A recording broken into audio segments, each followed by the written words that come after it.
Please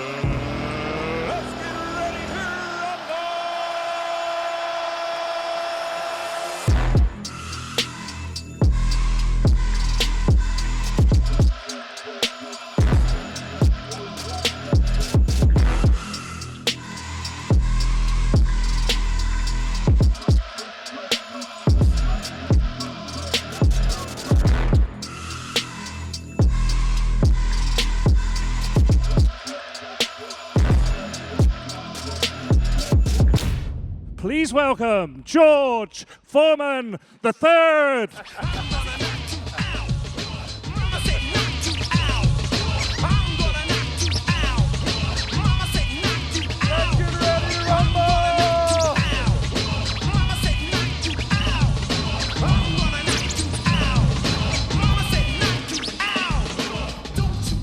What's up, guys? What's up, guys? How you doing? My name is George, and before we get started, I'm going to tell you about a little ritual.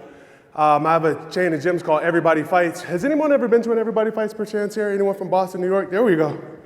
At EverybodyFights, we have this ritual that I say everybody, and you yell fights. Now, you don't have to scream it. But you got to project a little bit. It's got to come from here, or else we all have to do push-ups, maybe sit-ups, maybe a squat jump, okay? Punishable by burpees. Let's practice really quick. And I want to make sure I'm going to use this to make sure you're always paying attention and not in your phones the whole time. I'm not picking on you. Get in your phone, man. Business is important. All right, let's practice real quick. Everybody! Fight. A little louder. Everybody! Fight. All right, I'm going to be watching now. I'm going to try to catch you off guard, so pay attention. Today, I'm here to talk to you about fighting. What it means, fighting, the fighter's mentality, how fighters think. Because in my opinion, fighting is it's another word for, it's actually the word, in my opinion, for resolving conflict. And it's my belief that conflict is, they say, the sine qua non of culture. And for those of you who weren't Latin geeks in high school, I'm sure some of you were, you guys are lawyers, but sine qua non means the thing that is absolutely necessary, conflict. It's absolutely necessary for culture. And in my opinion, responding to these conflicts, especially as an organization, with this fighter's mentality, it's the key to building the collective character that you need to develop the type of robust culture that we need these days to compete at the highest levels, especially in the future. In my opinion, fighting has to be your first choice. Now, I'm going to tell you a little bit about how I learned to fight. There's many different ways to learn to fight. Boxing is just the way I learned to fight. And just like yoga, some of you guys have done yoga before, I assume? So how many of you guys know what a sutra is? Not that many, right? But the physical practice, you do. The physical practice is part of it, but the sutras are just as important, if not more important, because that's how you become a yogi. In boxing, there's principles of fighting, and throwing punches are no use if you don't know when to throw them. That's how you become a fighter. Now, to give you a good example, everybody stand up real quick. Everybody stand up real quick. All right, hands up. I'm going to show you a yoga move. This is the only one I know, by the way. I'm not a yogi. Hands up, reach, reach, reach, reach. Now, that's supposed to do like something great for your hormones, okay? That's all I know about yoga, all right? Now, what I want you to do now, I'm going to teach you about boxing. Take your left foot, put it in front of your right. Bend your knees. Put your hands above your head. Pull your elbows into your hips, chin down. Let's get those hands up high, though. Stick your left hand out. Good, good, good, good, good. Right hand up on your cheek. Bend those knees, though. Now, you're going to pull your left hand in, and as you pull that left hand, you're going to pivot on your right foot and throw that right hand. Hold it. Now, hold it out there for me. This guy knows what he's doing. Now, pivot, and now I want you to pull the right hand back, and as you pull it, extend that left hand like you're reaching around a tree trunk. That's your left hook, okay? Let's try it one more time, okay? Hands up, chin down. Left hand jab. Pull it back, right hand, shoot. That's your right hand. And then pull that right hand, left hook. All right, go ahead and have a seat. Everybody. Almost got you. That is boxing. That's boxing. Fighting is something totally different. Fighting happens here, between your ears. If you don't know how to fight, you can't compete at the highest levels. That's boxing. That's fighting. Now, and I'll tell you really quickly the difference between a boxer and a fighter. A boxer has 10 different punches they can throw. Bam, bam. There's 10. And then multiple combinations. They're endless. But you can't just throw punches. There's different type of opponents. And you have to know not only what punch to throw, what combination to throw for that opponent, you have to know how to identify the opponent before you know what to throw. That's what makes a fighter. This is how I learned to fight. I'm sure most of you guys know this guy over here. That's Muhammad Ali. How many of you guys, everybody knows Muhammad Ali, right? How many of you have heard of the Rumble in the Jungle? There we go. Okay, good. Now, how many of you have heard of the rope-a-dope? Now, that guy over here, that's my father. That's the dope. He's actually the original dope, like the original dope. And it's a significant photo because back then, this is the biggest sporting event ever in history at the time. And they were the highest paid athletes ever at the time. A couple years later, my dad just signed a deal with ABC, the most lucrative broadcasting contract, fighting and broadcasting contract at the time. Had his first fight of the contract, woke up the next morning after a religious experience and said, I'm not fighting anymore. He shaved his bald head at times where, Afro was a thing back then. And he went back to his hometown, retreated, and was preaching on the street corners with a megaphone, a speaker. And after getting arrested multiple times for preaching without a permit, he went and said, I'm going to get a church. So he got a church, and he was going to visit his brother who had a gym, just checking in on his brother. And a young lady walked up to him and said, George, I need your help. My son's getting in a lot of trouble and after school, and I need your help. I'm trying to get his mind out of the streets, and I think if you would mentor him, it might change something. And he said, nope, I don't make a fist, I don't teach boxing, but if you want me to talk to him, send him to the church. I'm there 4 or 5 times a week. She said, I don't think that's gonna work. He said, send him to the church. 2 weeks later, he goes back to the gym, talking to my uncle. He said, where's this gentleman? Did he end up coming in? He said, no, he's not coming, probably never. He's in jail. And him and a friend had robbed the convenience store shortly after he met his mother, and the friend got shot, I think killed, and then young man went to jail. And so instantly, he had his little savings in his portfolio, he always says, and he emptied it to create the George Foreman Youth and Community Center in 1983. And that's a fancy name for a place where anybody could come work out. And boxing was what we did. I was born in '83. Growing up, I worked my entire life in that facility, worked, not worked out, and witnessed hundreds and actually thousands of people come to train like a boxer, and only a small percentage of them actually box. But there are doctors, lawyers, politicians that for some reason 20, 30 years later, that was their anchor. And I never quite understood why, but I knew there was something powerful there. And about 20 years later, so cut to tell you a little bit about me. I went to Pepperdine University, studied business, went to Rice University, studied sports management, and I got a gig working with my dad. We were selling these little grilling machines. And we sold a lot of them. And in the process of selling $5 billion, believe it or not, of lean, mean, fat reduction grilling machines, I gained 100 pounds. That's what like private jets and room service will do to you. So I was a little miserable. Like I was happy with the money. And so I said, you know what? I'm gonna learn to box. That's the motivation I need. And my brothers have been saying, you're never an athlete. There's no proof that you were ever a varsity athlete. And I'm gonna talk fast because I'd like to save a little time for a few questions. There's no proof. So I got all my brothers on the phone. They're all named George. George. There's 8 of us now. And I said, if I have one amateur boxing match, will you guys shut up? They said, yep. I started training. Still my dad's manager. I lost 80 pounds in a year. Like a rock star, I'm a stud. And I'm like, okay, I'm gonna have my first fight. I tell my dad, he said, no, you don't, because he's not don't want his manager to get beat up. And so he says, make sure the person you're fighting, the amateur, doesn't have any, they have to have 0 fights as well. So we called around, and big surprise, no amateur with 0 fights wanted their first fight to be against this guy's son. So my dad said, why don't you have a pro fight? I said, okay. He said, okay, if you're gonna have a pro fight, I gotta train you. I said, okay. And then he said, all right, well, if I'm gonna train you, the first thing you have to do, because I was like, oh, he's gonna show me how to use that jab, and the first thing you have to do is you have to run 10 miles in boots. And I said, okay. So 1 week goes by. Did you run your 10 miles? No, we're flying around, still doing business. Did you run your, no, 2 weeks, 3 weeks. The 4th week, he said, did you run your 10 miles? I said, no, but I'm gonna do it, don't worry. He said, I know you're gonna do it. We're gonna do it right now. And at that time, I had never run more than 3 miles. So we went to Famous Footwear. And he bought me, I'm a size 14, he bought me, had to be purposely, a size 13 pair of boots. We drove to the ranch, and he got this little buggy. I wish I had a picture of it. It's like an ATV ranch working machine or whatever. And it's like half truck, half whatever. And he attaches me, he puts me out in front of him and gets behind me and says, go.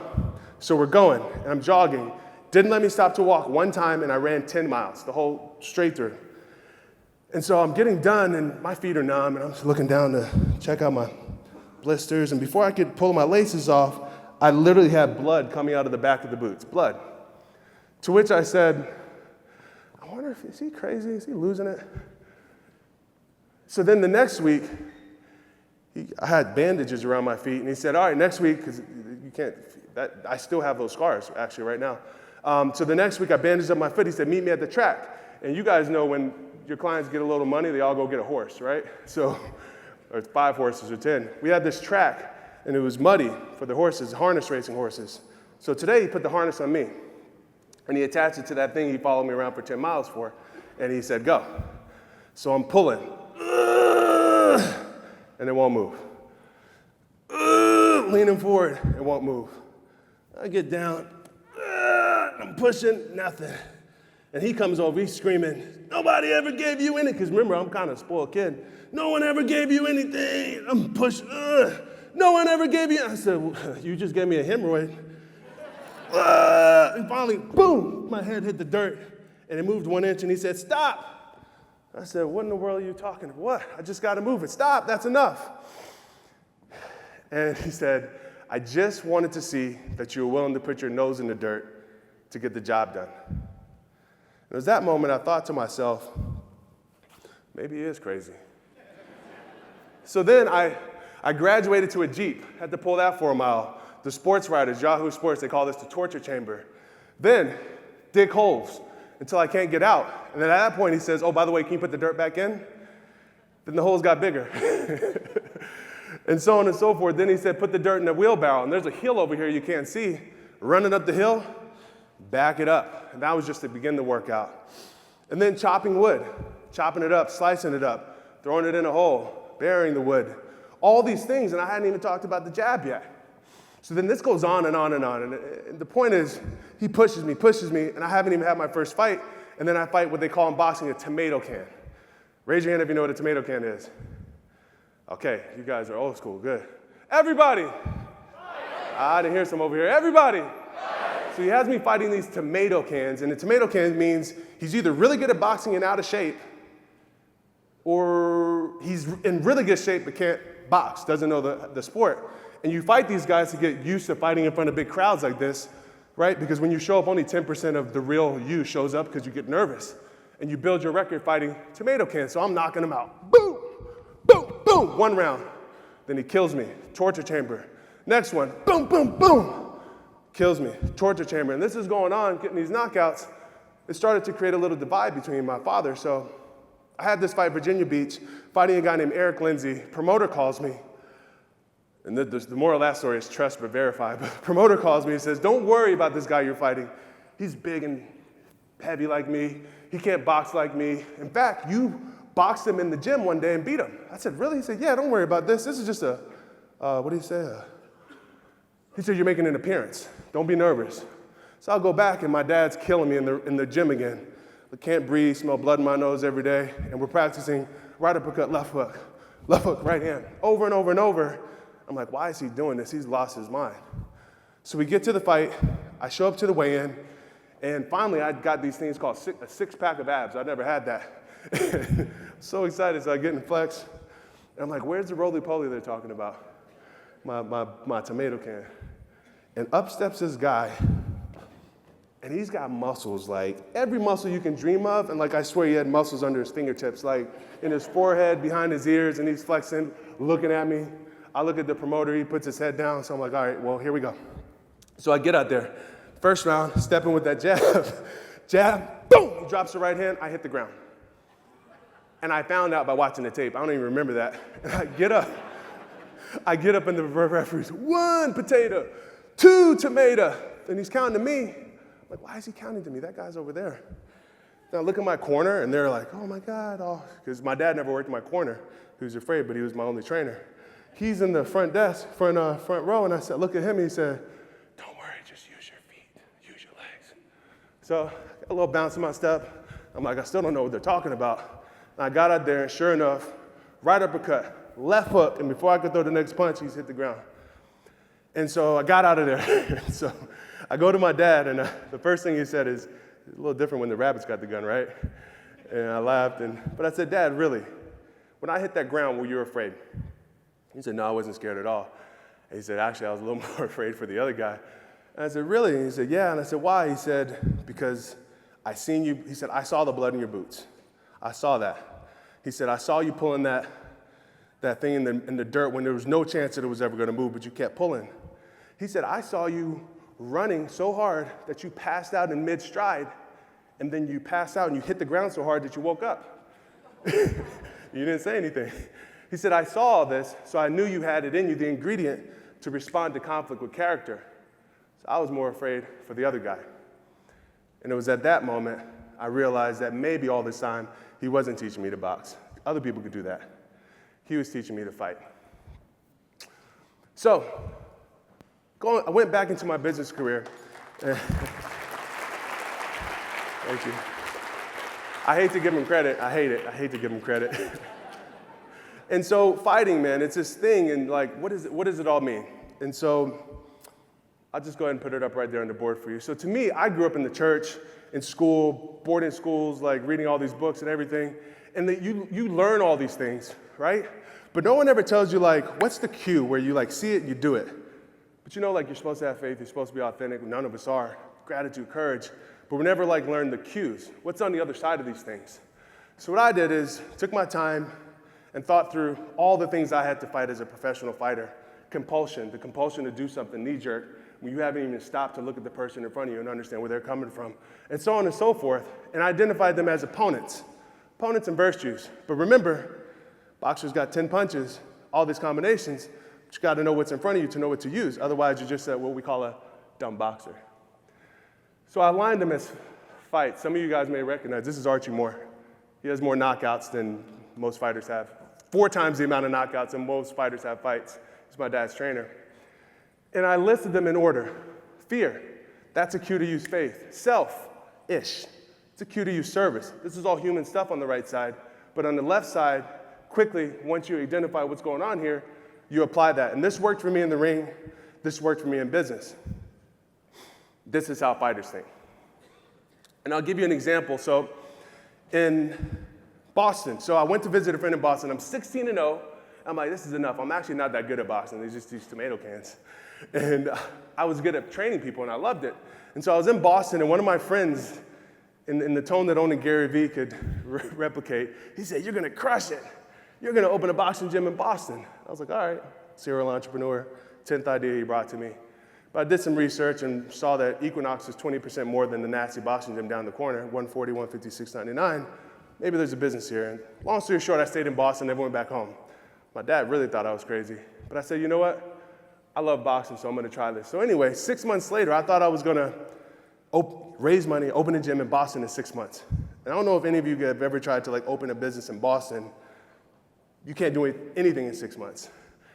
That turned into 8 months, 9 months, 10 months, 11 months, 12 months, so on and so forth. And I had to raise money. I got 94 no's. I think 95th is my next, I actually counted. And by that point, I got in a lease, tricked the landlord, and just got the money in to kind of get construction going. And this weird thing happened. I went broke. So I'm up in Boston, got this gym, got my investors, got a lease, and no place to stay. So I had a yoga mat. And there was this place in the gym under construction where I could lay on that yoga mat and nobody could see me. And I'd sleep there at night, and there was common area restrooms, and I'd wash up, sell memberships, 400 a pop pre-sale.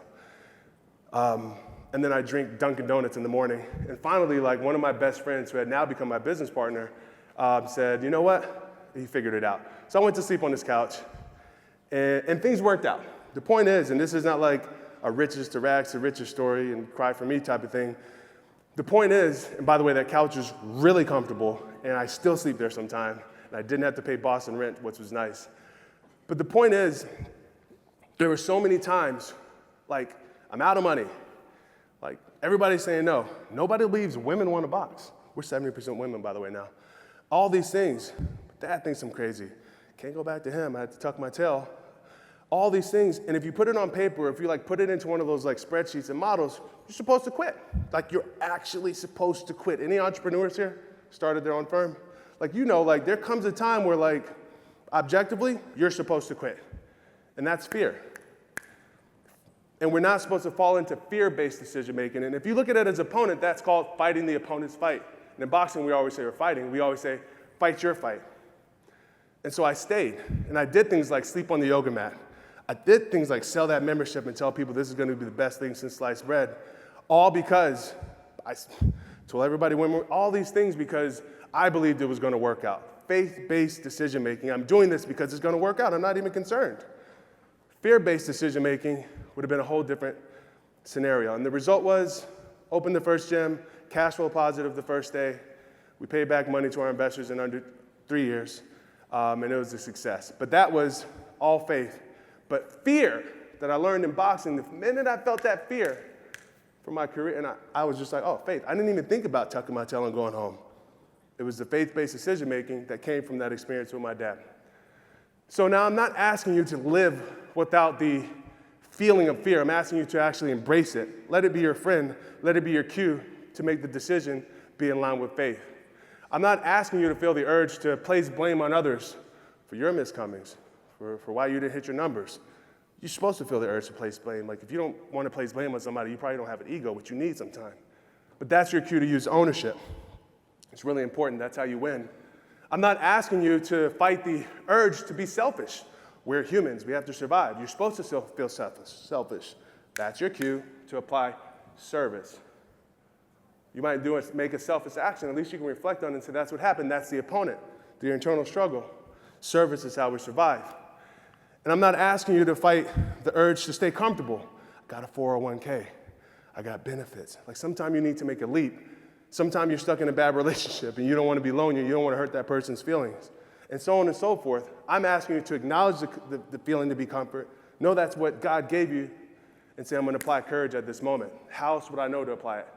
And last but not least, I think this is relevant because we're here to talk about content, or one of the things we're talking about, imitation versus authenticity. I'm not asking you not to feel the urge to imitate what other people are doing. It's actually great, like when you see people are using YouTube. Yeah, you should probably use the platform people are using, or Instagram or whatever, but don't copy them. That's your cue to be authentically you. That's what people will respect. That's what they'll resonate with. And I'll give you a quick story. So at Everybody Fights, after 2 years, we were like, you know what? People need to know our ethos. So we said we're going to create this video that told our story. Everybody! Wow, that's good. This video, so we hired these actors and models and had this cool like storyboard and all that. And it was so bad that the producer refuses to give me a copy of it so I can show when I speak. Like, refuses. It was that bad. We had lighting and all that. So we went back and got clips of everything we had recorded when we were just being ourselves. Clips of real people, my trainers and my members, and we clipped it together. And I'll let you take a sneak peek real quick.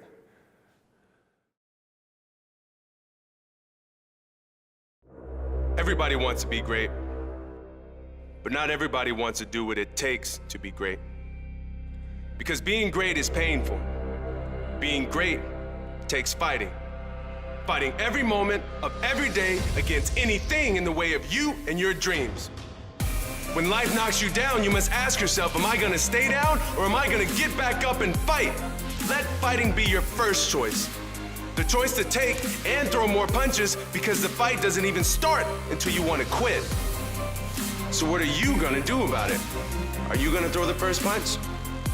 Fighting is not a sport, it's a spirit. It's a spirit that awakens a champion deep down inside all of us and gives us that extra something that we didn't have yesterday. It's a spirit of hope. It's a spirit that reminds us that success is not defined by wins or losses. It's defined by our relentless will to fight despite the odds, despite the circumstances, despite anything in our way. So stop doubting yourself and be the champion you were born to be. Because it doesn't matter what anybody thinks. The truth is, if you wake up every day, whether it's a good day or a bad day, and you choose to fight, you will win. And on that day, it doesn't matter what anybody says, because on that day, no one can ever say that you didn't have the fight in you. So remember, let fighting be our first choice. Choose to fight for anything and everything that matters. Love, happiness, freedom. Fight for others who can't fight for themselves. Although we may not understand everybody's fight, we all understand what it's like to fight. Fighters get hurt, fighters bleed, fighters get knocked down, fighters cry, but fighters always get back up, no matter how many times it takes. So let your fear make you brave, let your wounds be your badge, and let your pain make you proud, because that's the only way you know you're a fighter. Stand up and fight, and I'll stand up with you. Everybody fights.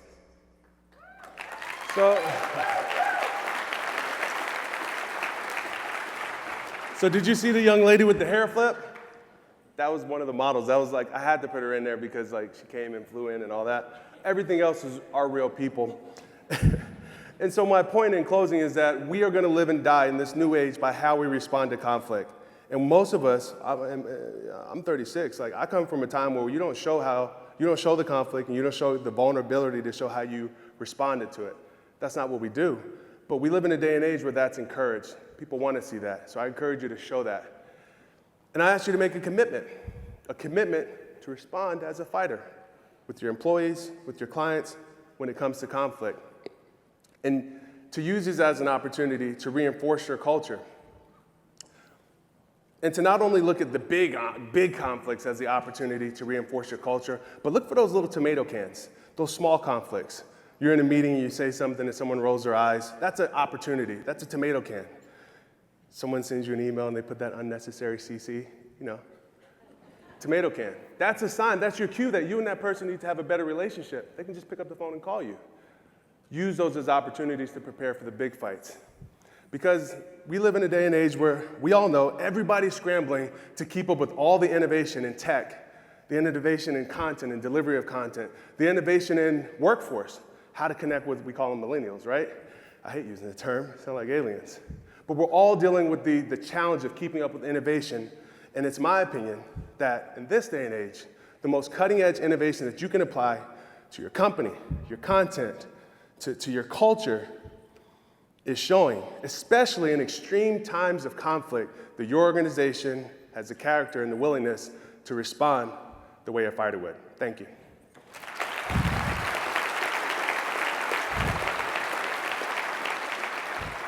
Now, if I haven't killed my time, I'd love to take a few questions before I hop off. Does anyone have any questions? I'd love to take 3 or 4 questions if anyone does. There you are. What's up? My question is more about boxing, but probably can relate to real life too. When you're just learning, Yep. and you have that moment when you're sparring, and you have that moment of fear where you just want to duck down and not keep going. Yep. What's your best advice? Yeah. For that situation? So when you're out there and you're in it and the heat's on. You get hit, you're ducking, and you get hit, and you don't want to go back. What's your best advice? So a couple things. The old saying, she asked, what do you do like when you're out there and it's time, right? It's your first time. The old saying is Mike Tyson said, everybody has a plan until they get punched in the mouth. But Ali said, you don't lose when you get knocked down. You lose when you don't get back up. It's number one. And some of the things that's why I love boxing as a way to discuss these things. Great boxers, great fighters have this thing called a corner. And they have a cut man. They put you back together when you're beat up. Some people might refer to that as a mentor. You have the person who teaches you to do the things that you're doing. They have wisdom, they've been through experiences. Like when you get punched in that face, they've been hit with the same exact punch. So my point is, before you step out into the ring, into the arena, build that corner, someone who's done it before. Don't have a carpenter giving you electrical advice. Someone who's done it before. And number 2, have that person you call to whip you back into shape. And you need that person to say, hey, you take a step back, take a breather, and let's go back out there. You need that person. So make sure you align yourself with mentors. That's what I would tell a fighter, and that's what I would tell anybody. I'll go second, and you, yeah. Yes, sir. You ever sparred with your father? Yes. He asked that I spar with my dad. So my dad's 72 years old now, 71. And when he was 60, he said, all right, his point was, I don't know what you got until I see you in front of me. No matter how much I watch you, I have to see you in front of me. So after all this training, and I hadn't had my first fight yet, he said, we're going to spar the whole week. And so I come in, and he pampered me. He always wrapped my hands and everything. I come into the gym, and he's sitting in the corner, all dark. He's got his headgear on. He's wrapping his hands, and I walk over to him like, I'm ready. And he was like, get out of here. Like, I don't know how to wrap my hands. I actually didn't even learn until, anyway. So we got in there and sparred, and believe it or not, I did my ollie shuffle. I knew what his weaknesses were. And I'm moving, and he's like, by the third day, I'm gonna get you. So finally, I think it was the fourth day, he tracked me down because I'm grabbing, holding, moving, spinning, everything that I'd learned. And he stepped in and he had me. Like, for sure would have broken a rib, for sure. And he swung and stopped the punch. And I'm like, there's a 60-year-old man in here that just had mercy on me. What's that? Nah. No, it hurts to hit his stomach. It, like, you hit him and it like bounces back. But no, that actually really happened. We sparred for 60 rounds total. And he was 60, 61. Yeah, true story. Yes? So boxing question right here relates to business. Sure. You're in the ring, you're in the fight. You know what this guy's doing and what you're trying to do to him. Who do you listen to? Your gut that's telling you you're in the fight, or the guys in the corner who are your experts and your mentors who are saying, you got to throw the jab more, you got to throw the jab more, or you're letting him do this, but I'm in the ring with the guy. I know what I'm trying to do. So are you trusting your gut or your mentors, or does it depend sometimes in the fight when you're in the, because they're not in the fight, they're watching. Yeah. Sometimes easier from the sideline.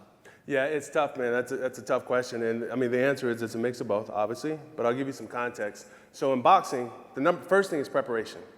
And so there's 5 types of fighters, 4 or 5. So there's the boxer, that's the Ali. Move it around, he scores points, wins a 15-round fight. Always in good shape. Then there's the puncher. I just need one. I don't need to win rounds. I just need you to walk into one. Step into my chamber, said the spider to the fly. Right? It's the puncher. Then you have counterpuncher. Most of us are those. You throw yours first.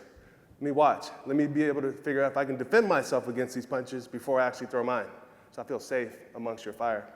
Then you have so you have the boxer, puncher, counterpuncher. Then you have the boxer, puncher. I can move and box. I can knock you out.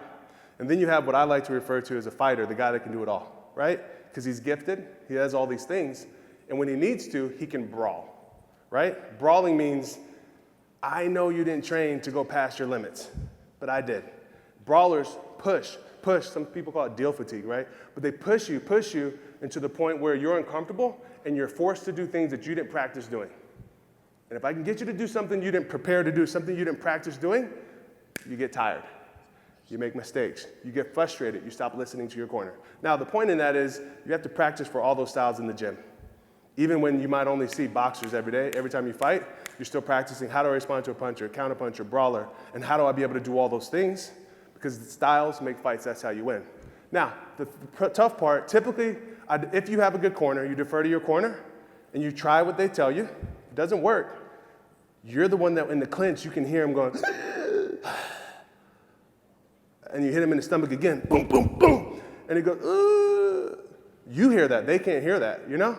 And the same thing, you're on the phone and you hear someone stutter, you know? You hear them second guess themselves or they argue with someone within their company. You hear that stuff. And so my point is experience, you have to develop that so that you can make decisions, but go out and get a good corner. You gotta listen to them, gotta try it first. That's what I always recommend. But you have to, when they tell you to make an adjustment, you gotta be good at it. So it's both preparation plus mentorship, in my opinion. For boxing, at least, fighting. Any more? Yes? Where can I get that video? Because I want to show it to every client that walks into my office. Number 1, if I get your card, I'll send it to you. Number 2, our YouTube channel, Everybody Fights, always in the fight. It's up there, sir. And I'd like to take 2 more if I could. Yes, sir. 16-0 with 15 knockouts. Why did you quit? Yeah, I'll tell you. What's that? It hurts. Number 1. Number 2, I won all my fights. But No, this is the actual real story. So I had, before my dad insisted that I train other people, he had actually closed our boxing gym, the boxing component of our gym, because of unsupervised sparring. So he said, you have to reopen it if I'm going to train you, and you have to train people before I get to the gym to train you and after. So that was about 4 to 6 hours a day. And I realized that when I was training, he was killing me. I was like, I can't wait for this to be over. But when I was training other people, you'd have to drag me out of the gym and like, Monk, they call me Monk. You have to leave. You have to go to sleep. Get out of the gym. I'd close it myself sometime. I loved it, teaching other people to box, the mentorship part, I guess. And so long story short, I'm listening to Dave Chappelle. You guys all know Dave Chappelle. And he's arguing with his dad about this interview, and he's talking about how he argued with his dad saying, his dad was like, the likelihood of you being successful as a comedian is like this. And he comes from an educated background. I think almost like all his family is educated, professors and such, or something like that. And so anyway, he said, Dad, if I can do comedy, which I love, and make a teacher's salary, wouldn't that be considered a success? And his dad was like, you got me. And that stuck with me. And that's how he got his dad's blessing to do comedy. And at the time, I thought a teacher's salary was $35,000 a year. Apparently, teachers made a lot more than I made in my first few years as an entrepreneur. But I heard that. And so when I was in Boston, I visited the gym. It was worse than my gym in Houston, which was a nonprofit. And they were charging $140 a month. And I said, I think I can make $35,000 a year teaching boxing. And I never looked back. Passion and keeping a roof over my head and the happiness that comes with that was intoxicating. So.